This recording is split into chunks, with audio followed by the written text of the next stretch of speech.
guys, so I'm doing one of my favorite things in the farming world is sitting on the tractor and getting some therapy in, as I like to call it.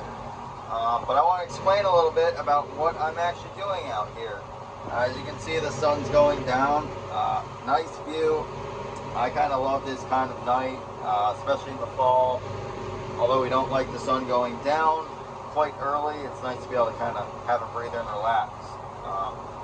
But what I'm doing right now is mowing down sorghum Sudangrass, and you're gonna have to bear with me for a moment because we're going through a pretty wet part of the field, and hope we don't get stuck. I'm on my third round here, pretty lucky.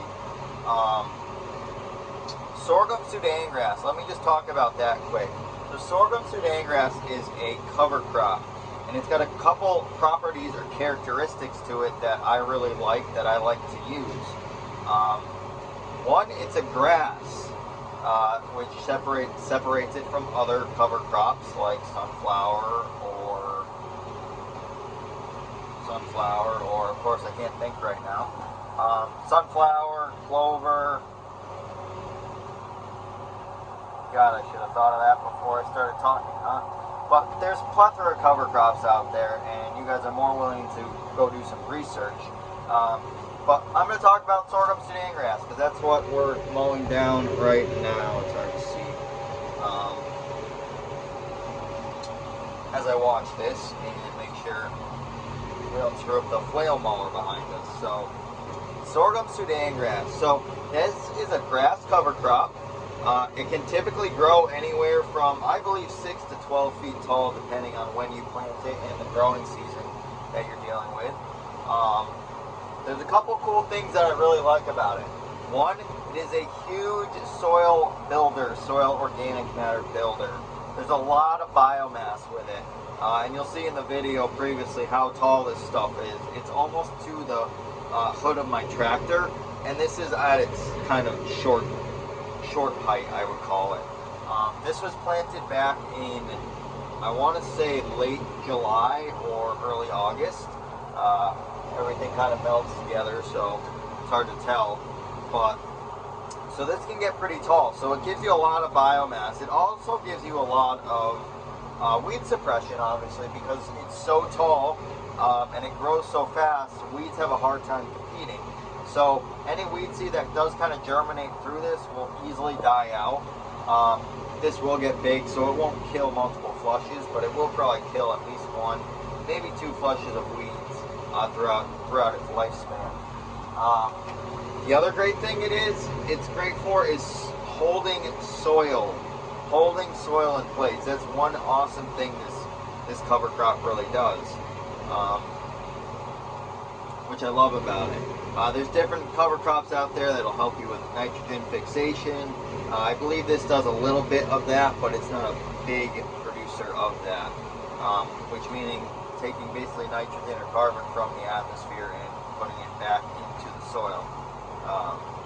So anyways, what I'm doing right now is I'm out mowing this cover crop down because we're in October now, excuse my hand, and this cover crop is very easily winter killed.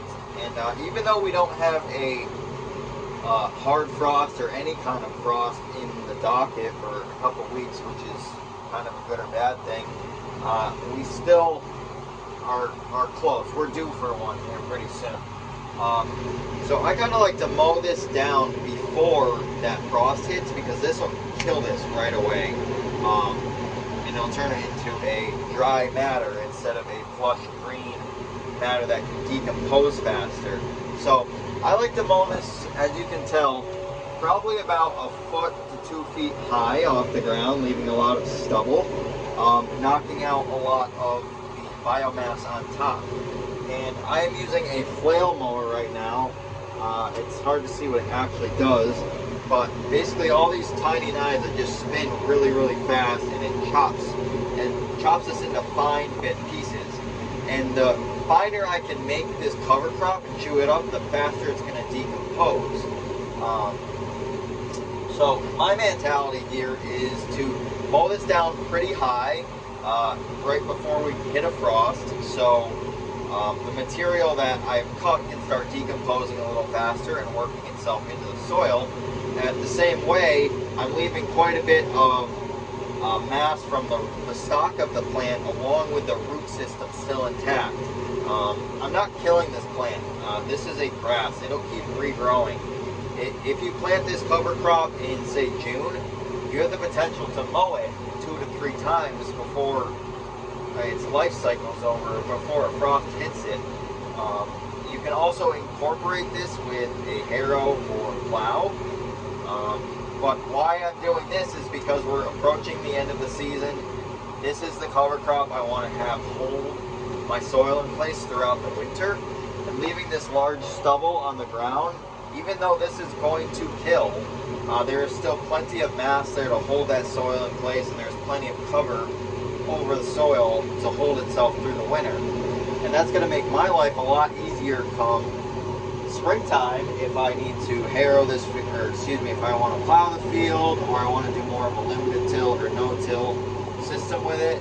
I can easily get into the field and not deal with this large, dry biomass at the surface, which really in years past of learning is a pain in the butt to deal with. So we're out here on a nice Thursday evening, finally trying to wait for it to dry out a little bit. Clearly it's not. I can see the plant down lower is just soaking wet still from the dew, from the 4 inches of rain we've had, and I'm kind of just running out of time. So we decided to come in here and try one of these fields out, and it's doing a pretty good job at mowing this down right now.